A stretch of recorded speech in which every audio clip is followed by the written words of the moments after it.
RAD Radio presents the RAD pROBcast. Hey y'all. No, that's wrong. Welcome to the pROBcast. No, that totally wrong. My guest for this week's pROBcast is once again my wife, Christina. Don't sound so overjoyed. No, I am overjoyed. You were just being attitudinal right before we began recording, and so that's fine. It's fine. Everything's fine. It's fine. Right. So we're going to move forward. So we continue to do like these, like the pROBcasts are usually like deep dives, but with us, it's kind of more a little bit, yeah, they get to know more about us, but also we get to be more relatable and talk about stuff. So I have been making notes of various silly, ridiculous things that you've said over the last couple weeks. That I've said. Or that you've said. Or interactions that we've had where I thought, oh, well, that would be kind of cool to talk about on the pROBcast. Okay. So here's one, and I need you to take the lead on this because I don't have the visual. That's not the word I'm looking for. The perspective that you had. Yes, in the background, if you hear noise, our dogs, including Maestro, who's in his kennel, who's usually an excellent kennel dog, just pounded on his jail bar cells like he wants to be let out, which that's not going to happen. So, as I was saying, you need to take the lead on this because I know it's relatable, but I don't have the perspective that you had. So we had I don't know, a week or two ago, we had a sex accident. Oh gosh. Do you remember? Oh, I know you remember, but you were laughing so hard about it the next morning, but I can't describe what happened. And I know this happens to everybody. Because we have another one in the past from Hawaii that was your fault, but I don't know. I think you blamed this one on me. So, to spare the graphicness of it, we were in the traditional position. Oh, that's boring. Well, we were being boring that night. I think we also just we had a long night, and we were just like, we're finishing it off. Huh. Whatever. It's still fun. Whatever position we're in, it's still fun. I don't know what that. Thanks, what? babes. I'm just. We have our nights where we're just, keep it clean, and so we have our floors upstairs because we used to have carpet. So we have hardwood floors now. We used to have carpet upstairs. Hello. Now we have hardwood floors. Hardwood floors. We recently put the hardwood floors in. Wait, are we talking about the flooring or? Oh yeah. Okay. Go ahead. Oh my gosh. Because I was gonna say. I thought I was taking the lead here. There's been hardwood floors the entire time I've known you, but. Thanks, babe. Now we're talking about flooring. So we. Hello. Rob is standing on the floor. I'm not. Wait. What? Rob is standing on the floor. Oh. I'm not. Okay, so I thought we were in missionary, based on your story. Well, I'm standing on the floor, so maybe usually that's missionary's on the bed, and you're on your back. Okay, well, it's that, but Rob's standing. Yeah, so... Well, that's a little better than boring old missionary. Yeah, so when I get in bed, I just, whatever I'm wearing, I take it off, and I put it on the floor next to my side of the bed, because in the morning, I just want to reach down, get dressed, and hop out of bed and do what I'm going to do. And... Side note, you don't hop out of bed. You lay cry, there. whine, moan, pout, roll, stumble, eventually get out of bed, and then pout more and be a biscuit. Just for the record. Okay. Continue. So that night, I took my things off, but we had friends over that night, right? But not while we're doing it. I think that's important to make sure that everybody understands. We didn't run upstairs to do this while they're downstairs. Nor did we invite anybody. No. And that's fine if that's what you do, but we don't. Yeah, that's not our thing. But we had friends over that night for a game night, so we were both tired. We were tipsy plus some, and I just took my things off. I'm tired. I'm throw it on the ground. I'm ready to go to sleep. And so either way, Rob is in the position he's in, and he steps on one of my articles of clothing. And I'm facing him, so I see his face this whole time, and I'm stabilized on the bed, and he just slips. This is why I love this story. You can't tell the story without laughing. He just it's almost like cartoonish where you was it like a banana peel? Almost like a banana peel thing where if you step on it and you have the forward moving momentum or whatever momentum you're doing, you're going to get flipped backwards. His feet got swept from under him. he's just, I see his panicked face, and he's just like, oh no, and he goes down.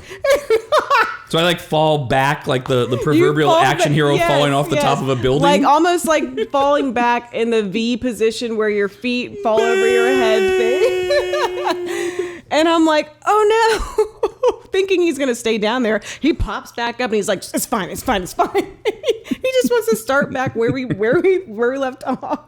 And I'm like, baby, okay? He's like, just stop it. It's fine. But visualizing it, babe, I'm so sorry. I'm laughing at your misfortune, but visualizing it is hilarious. No, but I remember because the next morning, I think I golfed the next morning. You did. Because the first thing that you said to me was, am I sore from our sex injury? I'm like, no, I felt fine. Was it that violent? And it really was. It was. It was. Yeah. I think because your brain in those moments, when you're the observer, you see you see it in slow motion, like, oh no, and you see all of the micro expressions and okay. From Dirty Jobs? What? So what was the one? So the one in Hawaii, I felt you kind of bucked me off. You like you were a Bronco bull or something. Yeah. Because I got expelled deep into the floor. And we weren't familiar with the house, so there was like a TV stand or something behind you, and I think you that's right. Yeah. You kicked me into the TV stand. Not on purpose. Not on accident, you were going to say, says the Freudian slip. Oh. Freudian. No. Yes, we have to talk about that. Oh. Why? Oh my God. We talked about this last time. Why are you so intelligent and educated, and yet you do this bullshit? You know it's not Freudian. But Freud, it's easier to Sigmund say. Freud, Freudian I don't slip. know anything about that person. You really? What I do know about are Freudian slips. High school graduate, college graduate, law school graduate. Juris Doctor. Yes. And you don't know who Sigmund Freud is? No, I don't. I never had a reason to know. You learned, I promise you learned about it along the way. Yes, you know his name. I cheated on whatever test that was on. Everyone knows what a Freudian slip is. I know what a Freudian slip is. There's no such goddamn thing as a Freudian slip. But I know what it is. It isn't anything, is what it is. It's non-existent. There's no Freudian slips. Okay. Now there is. No, there isn't. Okay. It's Freudian slip in my vocabulary, because if I try to say just on the fly Freudian slip, Freud. Say Freud. Freud. My mouth doesn't move that way. Freud. What is wrong with you? Freud. I don't say Freudian. Freud. Freud. See, you even look funny saying it. Well, it's not about looking funny. It's about pronouncing it right. Freud. Okay, well, I'd rather say Freudian. But that's wrong. That's fine. Why? I know what I'm talking about when I say it, and when I communicate it to other people, even if I sound stupid, they know what I'm talking about. So I do you say this to other people and they don't correct you? I don't use that in my vocabulary unless I'm talking to you. God, are we done yet? This is exhausting already. Yeah, what if a Freudian slip? No, that's not even the right use of the term. Yeah, that's not the right. Yeah, you're right. I'll give you that one.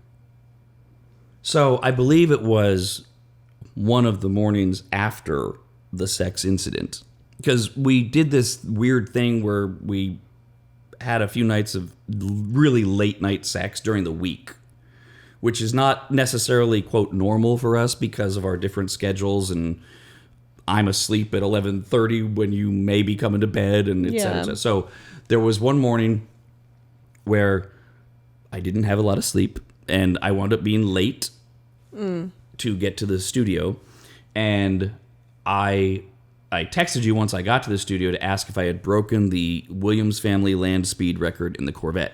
Remember? Oh, yes. Prior to this incident, you had the land speed record in our Corvette. I did. Which I don't remember what the circumstance was or even what the speed was. Do you remember?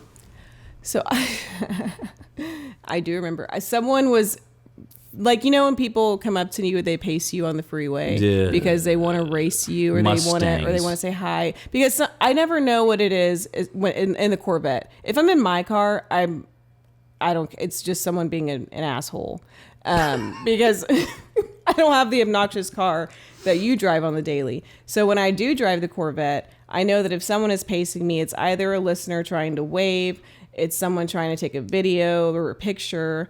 And those first two are fine. Yeah, and those first two they're fine and dandy, and I always try and wave, but I do like to keep my eyes on the road because I'm typically speeding, and I'm typically not in a position to want to swivel my head around and stuff, just for safety.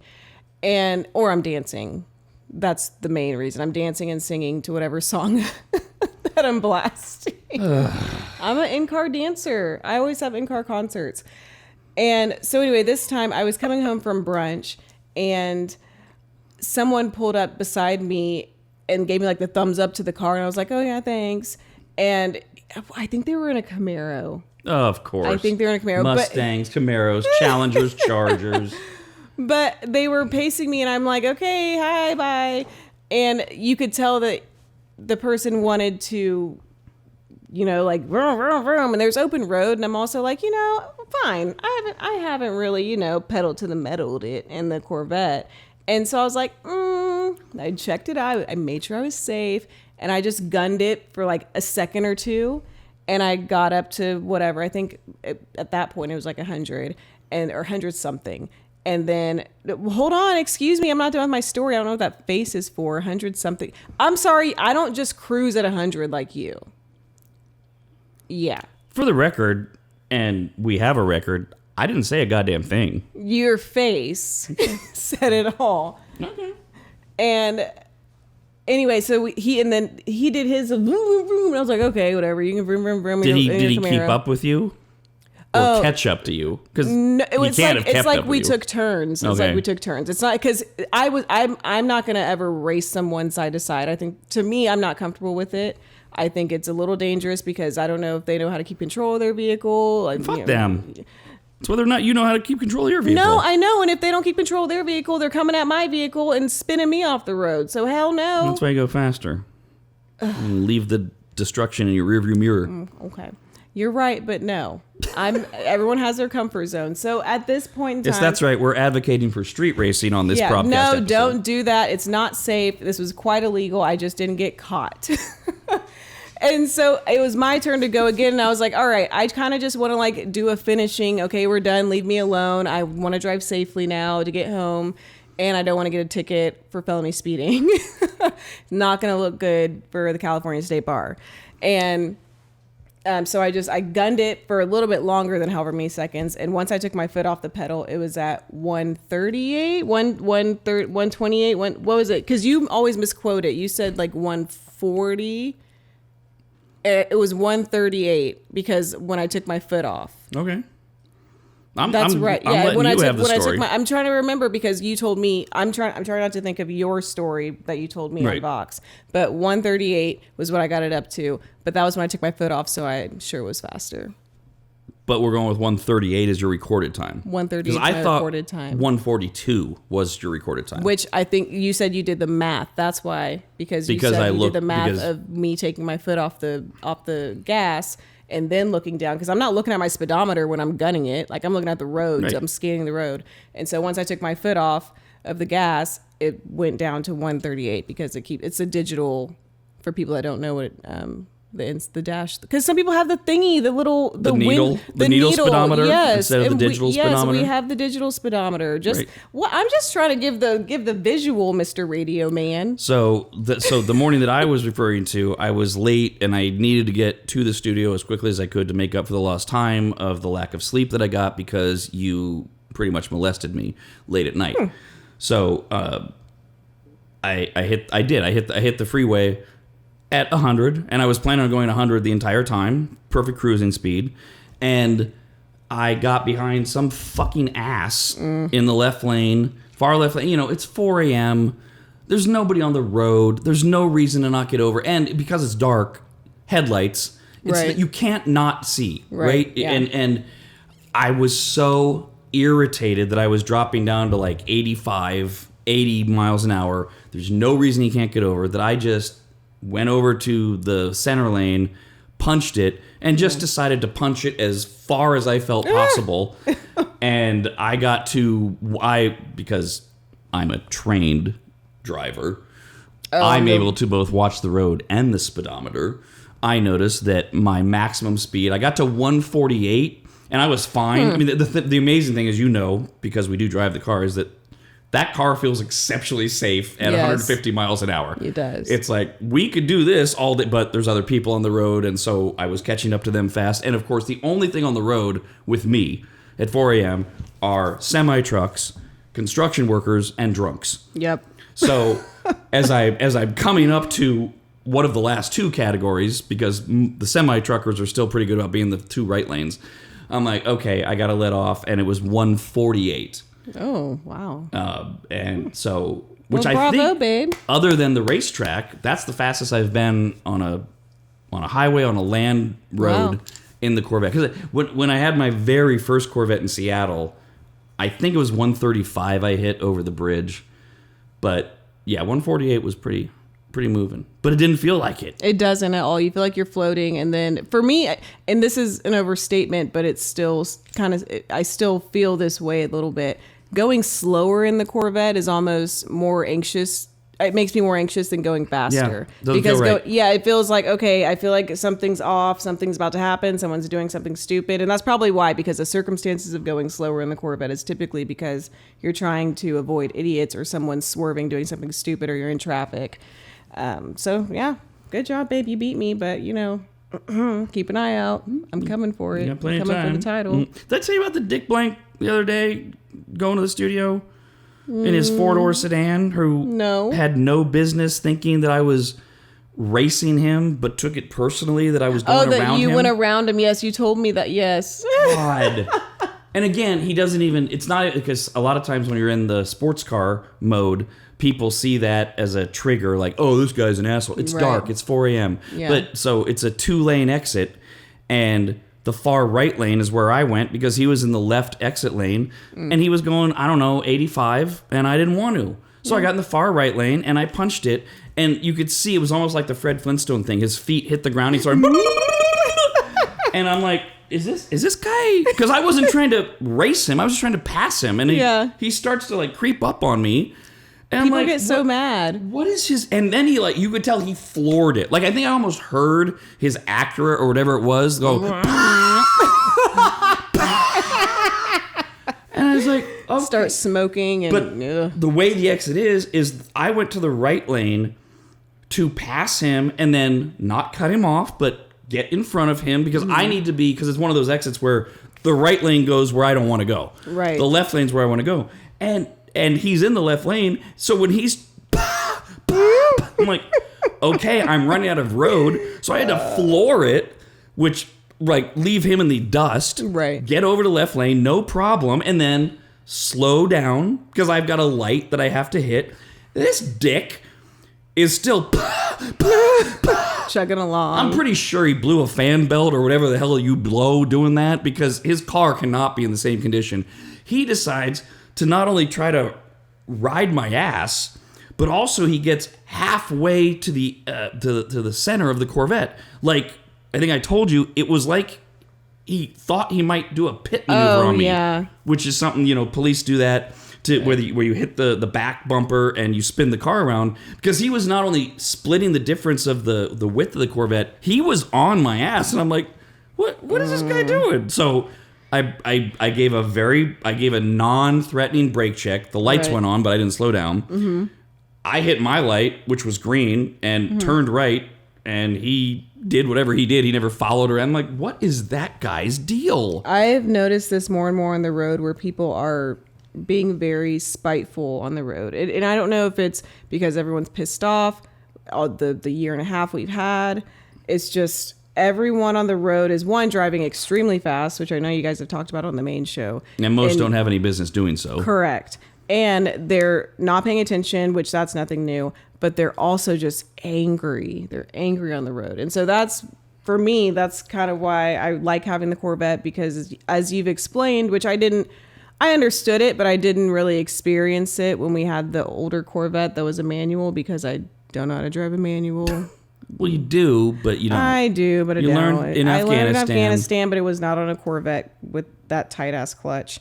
And that is the tightest clutch I've ever driven. Yeah. Hello. So I didn't drive our older Corvette. And with the newer one, in driving it, I've noticed it gets you out of a lot of situations that could be very dangerous because of these assholes. And it's different when you're in the passenger seat watching me get us out of those situations because you're not experiencing the same way. It's more like almost traumatic for you. For me, it's just like, like I don't know what you're thinking, what you do and don't see. So yeah, I agree. But now that you're driving it, yes, it's more relatable because I notice you've calmed a lot with the new Corvette when I'm driving, and when I'm driving in a very aggressive manner, right? You don't freak out at all, really. Nope. Whereas you used to a little bit, a little drama, but it's good. It's fine. It's fine.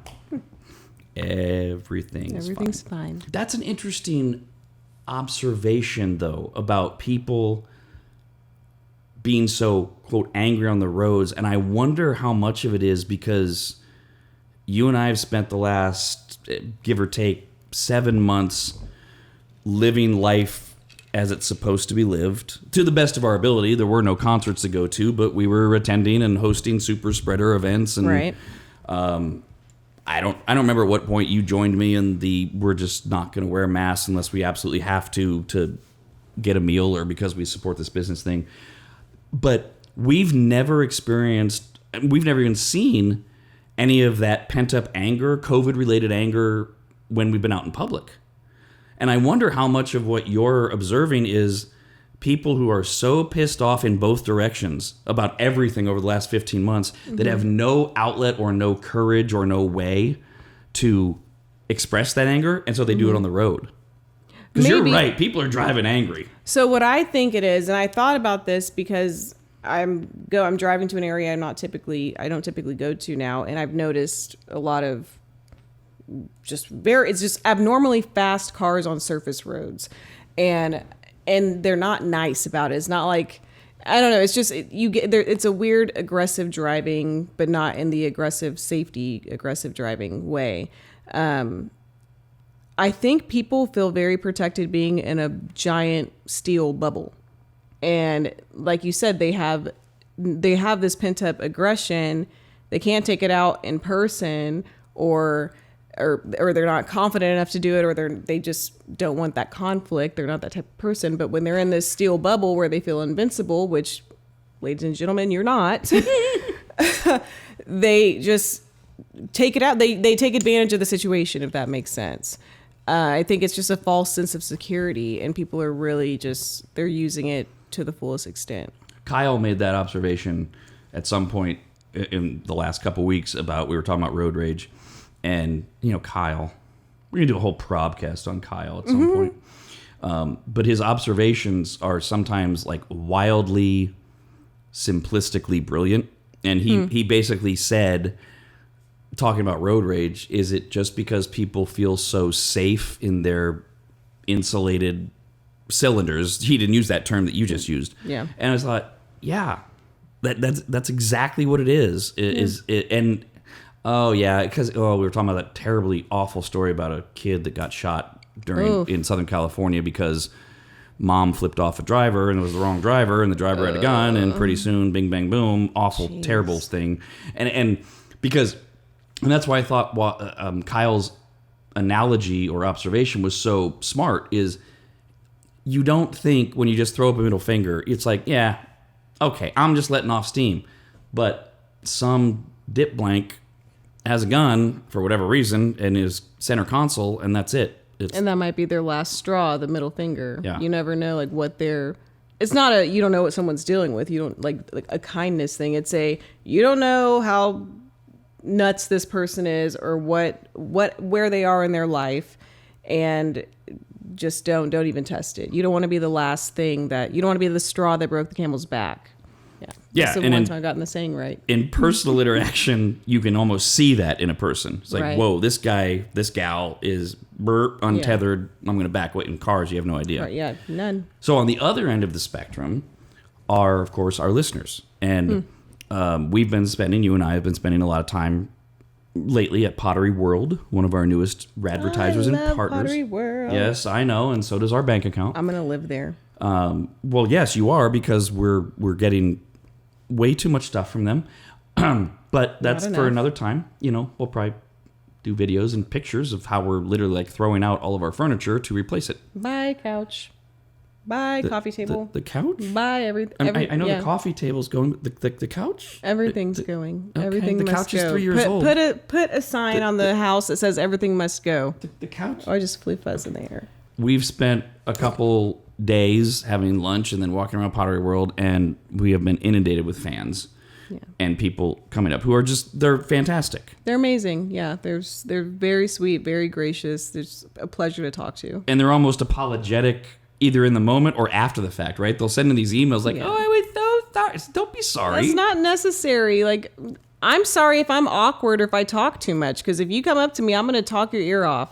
And Rob's going to be in the corner like, "Thank you for taking her off my hands for a minute."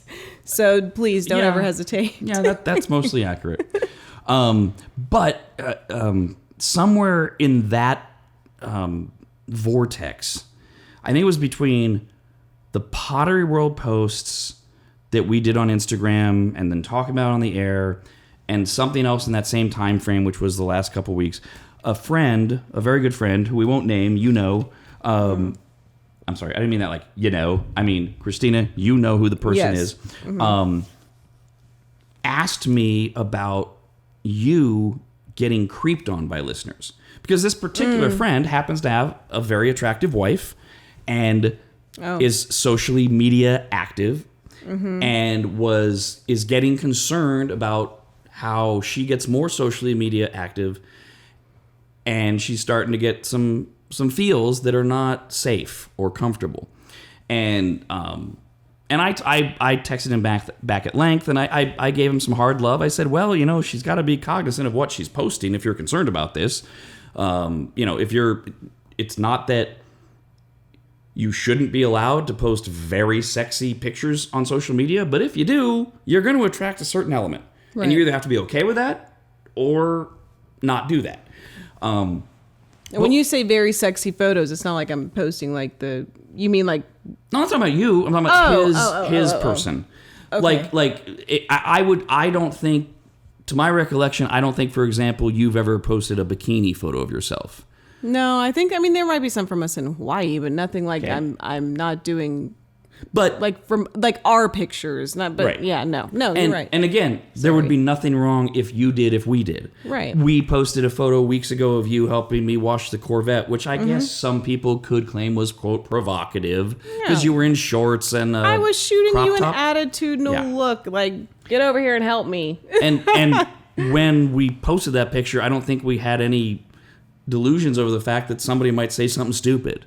But if you were to tell me, babe, take a picture of me, you're in a string bikini or a thong bikini, and you've got your left hand behind the back of your head, and you're jutting your breasts out. That's not how I pose, right. But okay. I know, but maybe this person does. Or something similar, that you're going to attract more of those comments. Is the point I was trying to make to him, is like, look, if you're starting to get concerned about this, you guys need to work together to decide what you're comfortable with. My point of bringing this up is that was the impetus of me trying to figure out.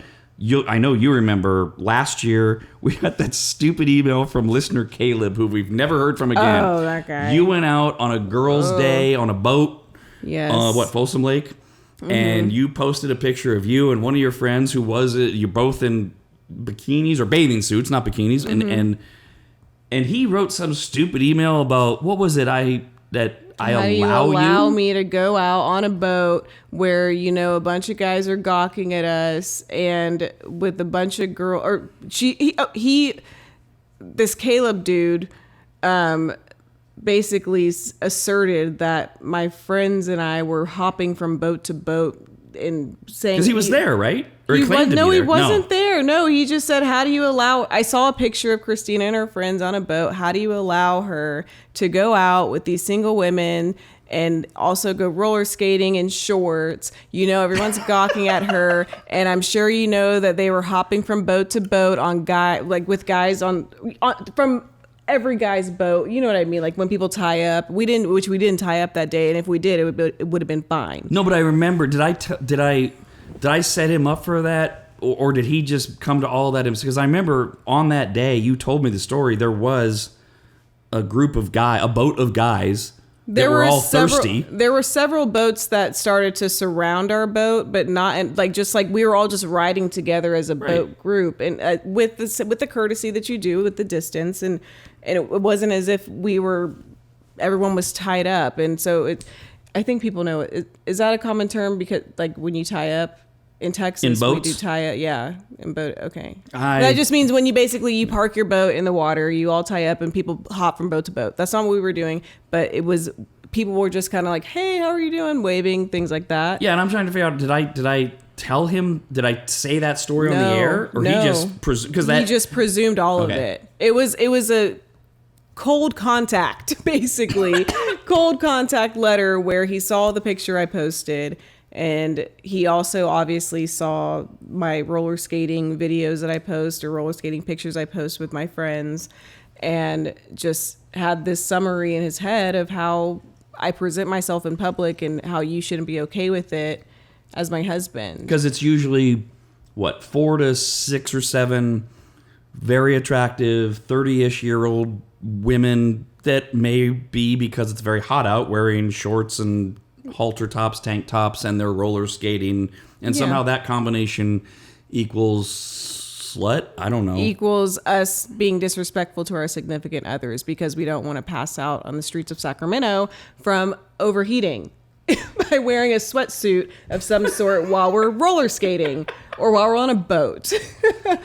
So to finish the train of thought, when I was talking to this friend, that came up, and then I thought, have we had any other issues with listeners like creeping on you? Because that was this guy's question. Like people being overtly, aggressively coming at you in a get with me type way. Because I'm pretty sure I remember if that happened. No, and I think this goes to, okay, first of all, I've never had, because there was a period of time where, and I'll try to be, I know I'm long-winded, sorry y'all. Oh God. That warning means stand by for 8 minutes. No, it's not going to be that long. Oh, here we go. So with my social media, I made it public after a little while. Once I was more comfortable with followers, with listeners and everything, and we developed I developed a relationship with listeners in a way that, like, I appreciate. Sorry, Scout. I don't know if the microphones are picking that up. Scout's scratching his bed right now. That's Scout the black lab. Yes. He's down.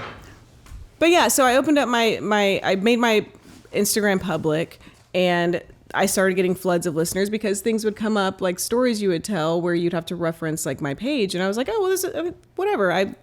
I love to talk to listeners, and since then, that was years ago, I have never had anyone say anything inappropriate. I've had inappropriate comments, like things like people think they can say out of line things that are maybe insulting or just things like that. Yeah, and that delete, block. Yeah, delete, block, bye Felicia.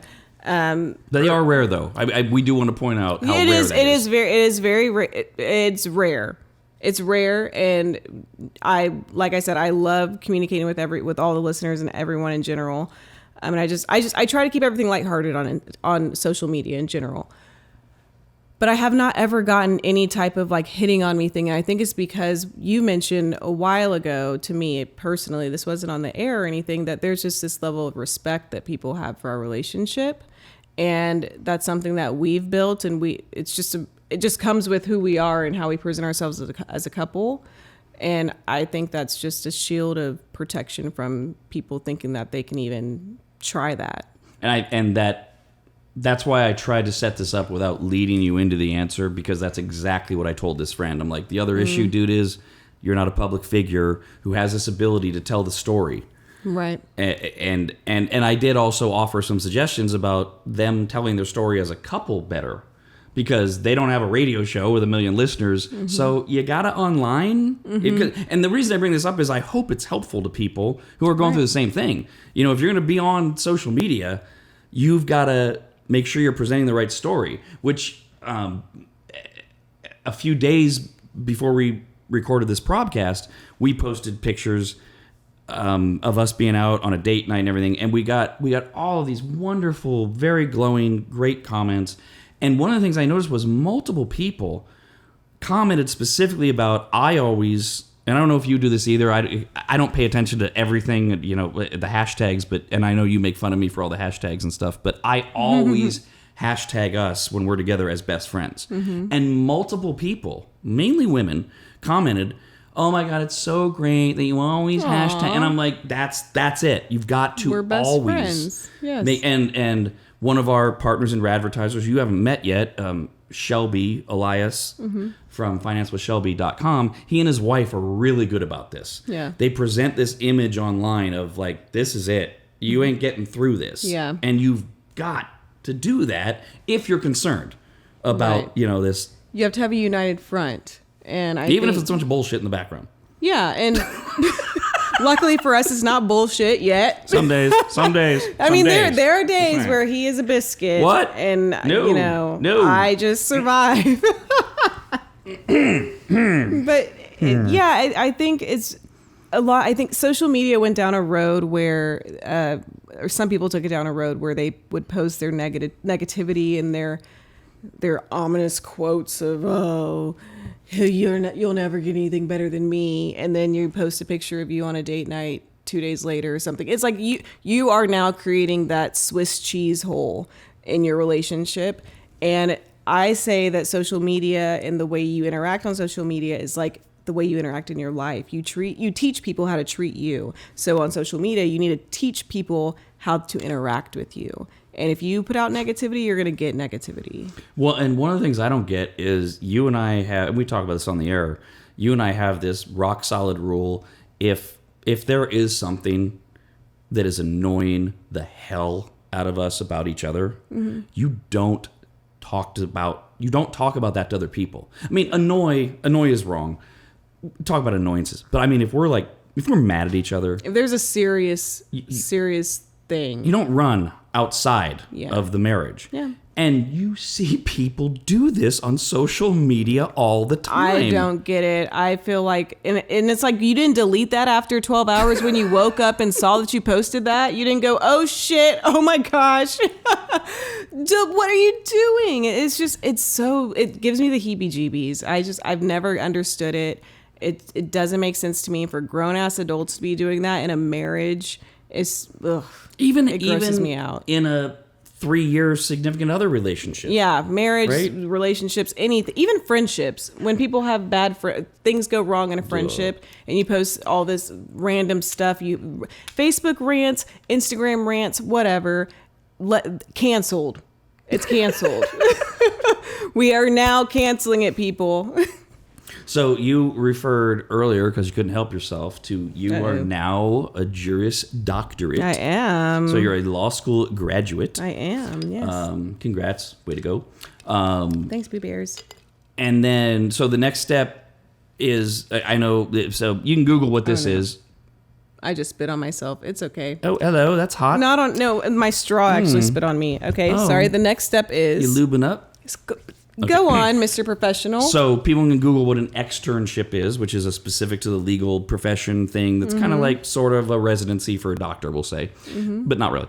But then you take the bar. When do you take the bar and become an actual attorney? So I'm not going to take it in July because I'm going to finish my externship in August, but I'm going to take it in February. So I get extra time to study, which that'll be a fun roller coaster for you to ride. Shotgun on. Could it be any worse than the last 3 years or better? Probably. It's like the last 3 years condensed into 4 months. So what happens between August and February? Bar prep. That's it. Yes, so that's it. Because I could work. I could do. Right. I could do a whole a pre. What? So what? So you'll be home all the time, every day, from August to February. Probably, but I'll be locked in my office. I'll probably have we have our medieval lock on our front door, like the bolt lock. I'll probably have that on my office. No, that's because great. I'll have to lock. Yeah, I was just planning the next 8 months of my life.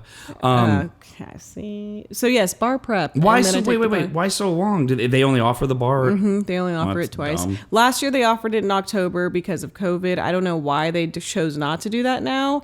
But they're just doing a July and February bar exam. So a lot of people have written in wondering, do you know what you're going to do as a lawyer? So I always say that I don't want to rule out anything, except I don't want to do family law because I think it's a bit too emotional, and I know myself, and I would bring it home. I would bring home those emotions. Children are involved. Adults get petty. Divorce is sad. Ending of all that is just, it's a little devastating, and I don't want to do that every day. Yeah, agreed, by the way. Yeah. Yeah. You're the lawyer equivalent of the vet technician who brings home 18 cats her first Right. week. Yeah. Because, somebody's got to take care of them. Mm-hmm. Yeah. And I can't say no to that person being me. And I don't want to do criminal defense because I just don't. And I mean, pro bono hours we can talk, but I don't want to get into criminal defense for my own personal reasons. I would like to do corporate law.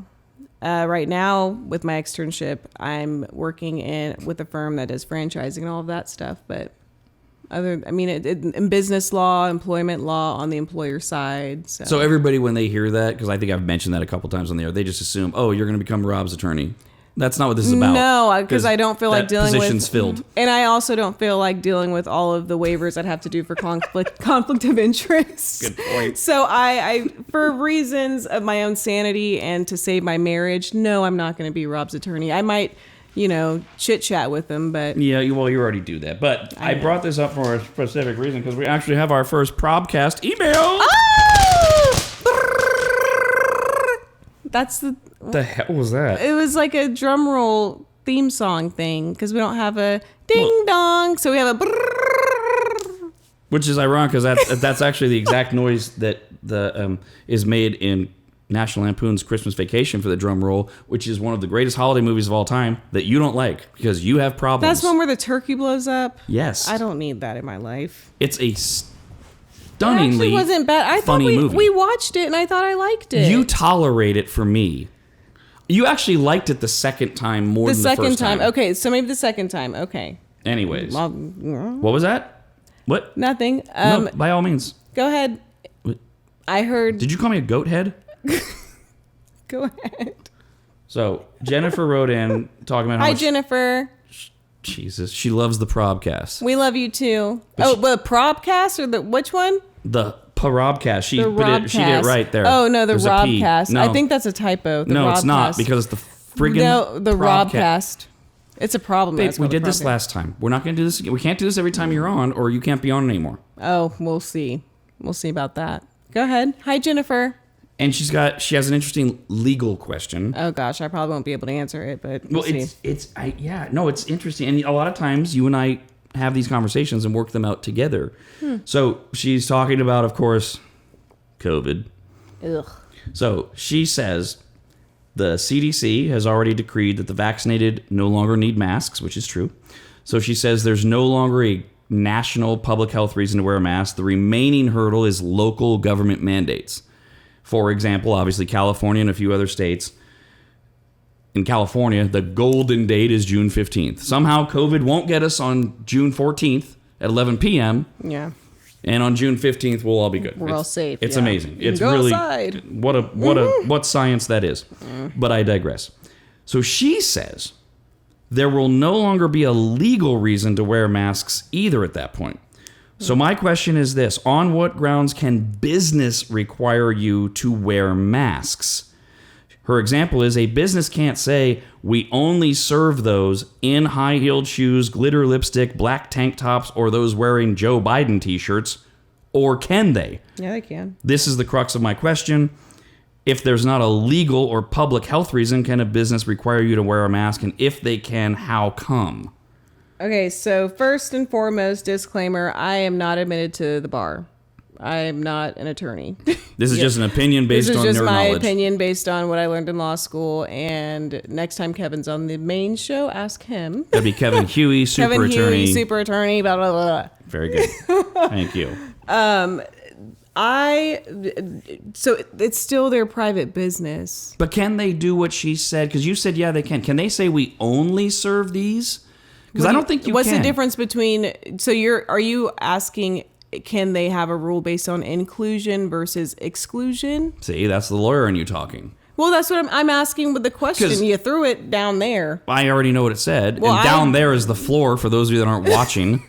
We don't have like a cave down in no, because I heard it both ways that you did. They can say no shoes, no shirt, no mask, no service. Yes.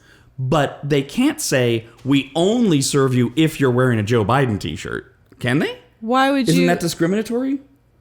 Based on what, your political preference? Yes. That would be my case as a non-attorney. It's not a protected class. That's in my opinion. That would be the That's difference? where my brain goes. It's like it's not. I don't want to quote any type of any law or anything because I know I'll get it wrong just for the irony of it. just irony of it, which Rob does not prep me for this biscuit. No, we do the pROBcast like we do the RAD Radio Show. You find out on the fly like the listeners do. Okay, yeah. I'm not going to have you show up One with, day, in the case of Johnson versus bureaucraticness, blah, blah, blah. No, that's great fucking broadcasting. One day, by the way, we're going to flip the script and you're not going to be prepped. That's my plan. I would love to do that pROBcast. You know how you're going to need months to prepare. You see how he just made my idea his own idea? Okay. Anyway, just want to make sure that went noted. I didn't get any credit for that. So I think they can, unfortunately, because it's still a private business. But it's not as if they're but they can't be excluding, as you said, protected classes. You can't say whites only. That's literally what the Civil Rights Act was about. Yeah. Or blacks only. You can't do that. Mm-hmm. So, but Joe Biden voters only, it's not a protected class. I mean, if you say Joe Biden voters, how are they going to prove that? You have to bring exactly. Yeah. Well, I think her example was a Joe Biden t-shirt. You have to wear a Joe Biden t-shirt. I don't know if that works, but I mean, I guess that's the same as you have to wear a mask. But because, in other words, non-mask wearers are not a protected class. That's at this point in time. No, they're not. Technically, and they that's could where do I that. believe that they could. Because I just saw a story too. As long as they're a private business. Correct. Right. Yes. Private, we have to continue to hammer that home. I just saw a story about a private business up in Mendocino, who is he runs a restaurant and he is adding a surcharge to their bill if his customers do wear a mask. So okay, interesting. Remember, I had the party I went to. For someone that's with the wedding or whatever. Mm-hmm. This is a party involving people for a wedding. Yes. Pre-wedding, let a batch. In the midst of COVID. Yes, in the midst of COVID. Yeah, right before the third wave, if my memory's right. And we were in an area where... Wow, you're in an area. Stop it. See, I can't. See... Continue. You're in an area. No, I just wanted you to feel uncomfortable with the dead air. It's not dead air because it's being recorded. Well, so this can be edited out. Feel comfortable, right? Well, so you on don't one feel hand, comfortable. No, I don't feel uncomfortable. On one hand, you're right. I could have my minions, Brandon, Nick, minions. Kyle, edit that out to where there'd be no dead air. But I would tell them not to because I was not uncomfortable by it. I think dead air is a beautiful thing. Okay. For effect. Well. So you're in an area with people. So we're in an area with people. And great story so far. There's a bar. You are such a biscuit. So we go to this bar. I didn't go. And you already know. I didn't go to the bar, but I was picking people up from said bar. DD? Yeah. Sorry, I was talking about your boobs. Well, at least you got it right. The size right. And, well, yeah. And so the bar actually had signs out saying... no mask allowed. If you're wearing a mask, we will not serve you. So they're getting away with it. Right. And I mean, everybody can get away with anything until it's challenged. Until you can't, yes. Yeah. And it's their choice, but the mask wearing is a choice at this point. I know there's a public health emergency the public health emergency issue, and that's at play still. However, I really think that's getting quite watered down. And her premise is when that's lifted, California on June 15th, that's all gone. Right. There is no public health emergency. How much more? But again, to your point, she's saying, can businesses still say there is? And they can, right? They can say, in my business, you can't do this. Here's how I'll oversimplify it to make it full circle or to bring it full circle. You go into a club. Whoop, whoop, whoop. I'm not good with it. Yeah, see, I'm not good with the sound effects. I'll work on it. You go into a club, and the rule is you have to wear a wristband, or you have to get your hand stamped, or you can't come in. So True. That's what it is. They can do that. That's a mic drop moment. Yes, I don't want to drop the mic because I don't know how to reposition it. But so, last thing. I just tapped the mic. I think it's fine. Well, I tapped it like in a way to make noise, but I don't know if that's disturbing to the ears. Yes, it's very disturbing. You're very disturbing and disturbed. So last thing, I mentioned that I've been making notes, and we haven't even gotten close through. Oh, I want to keep going. We'll split it in two. Yes, we will do another one. It's just a matter of whether you can tolerate doing part two. Well, we have to do these in phases. So part one is winding down of this episode. It is. But I wanted to... This is just so fun. No wonder you decided to do this as a career. Yes. I literally get paid to talk. It just took me, I don't know... the wrong career path. 15 years, to get to the point where I could literally talk about everything and only what I want to talk about. That's the hard part. Oh, and then being really good at it, you know. So... You're so good, babe. Money. Aww, my boo bears. Okay, go ahead. That's right. I wanted to do that. We'll do that in the next episode too. That's a fun one. Okay. So I have my notes in front of me because every time you say something silly or we have a funny moment, I send an email to myself and then I print them all out here. And every single thing that I have makes sense to me except I don't know what this note means. Oh. It was sent on a Monday night at 8:00, which means I'm close to bed. What's the Monday? Okay, go ahead. I'll wait and I'll wait.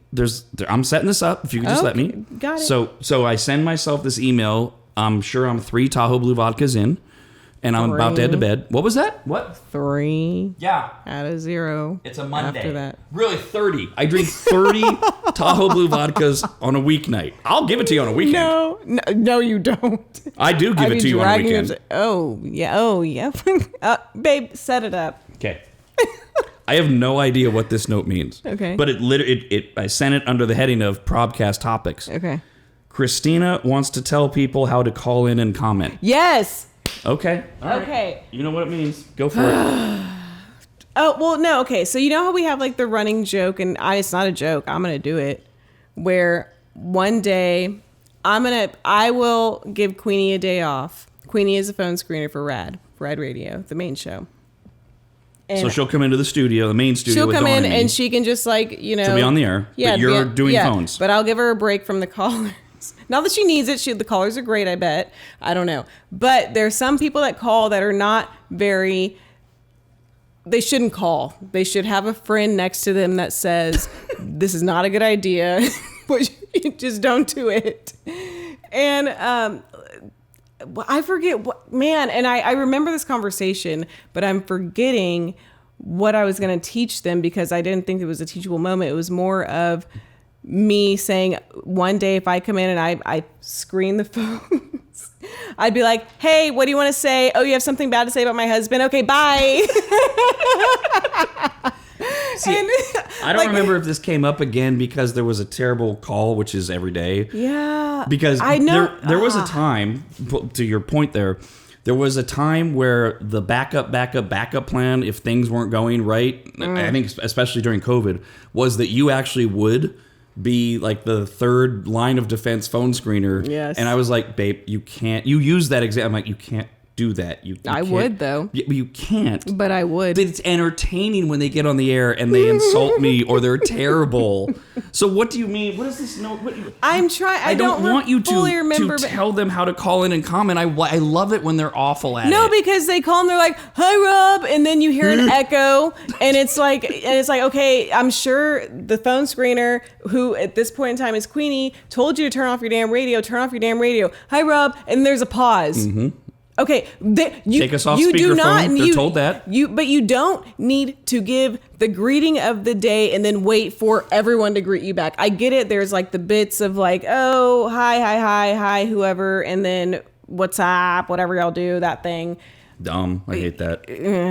I mean, you're the professional. I just trust your judgment. I think it's stupid, but I let it happen because people like it. Yeah, people like it. People How fucking dumb. How 2,000 of us. People will call and be like, "Hey, Rob. How you done? Hey, Brandon." Yeah, we don't need to do roll call. The other one I hate is... And then they won't get to the point, and you're like, "What are you calling for?" That's great radio. But being your wife, I know how to communicate with you, and so I want to teach the listeners how to communicate with you. Nah. You get his attention, you get his eye contact, and in this case, it means he's talking back to you in the microphone through your radio. Well, no, mute the radio, through your phone. And then you say what you want to say, and you wait for a response, or you wait to get hung up on. And then I don't understand. And then people try so hard to be part of the benchmarks, and like they try to do the benchmarks on their own. And I just want to tell people, please bless your heart.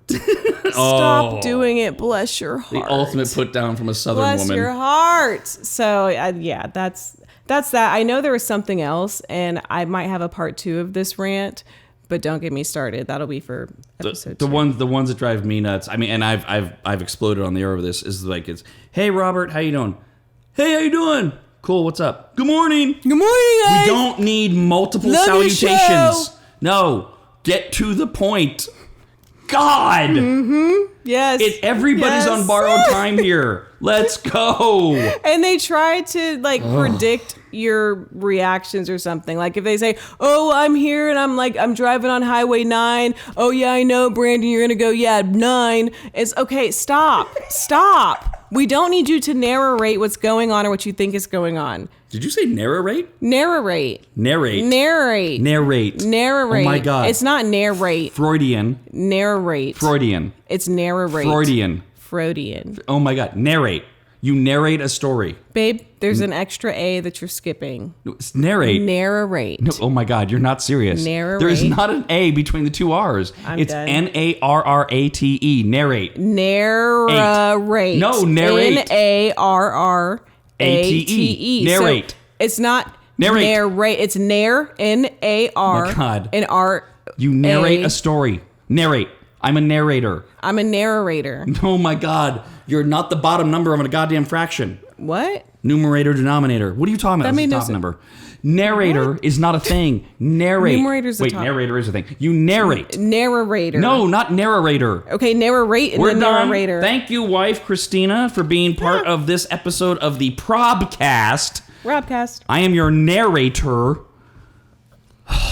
Narrate. That sounds so ridiculous. Narrate. That's the word. End this. Bye, y'all. The RAD pROBcast.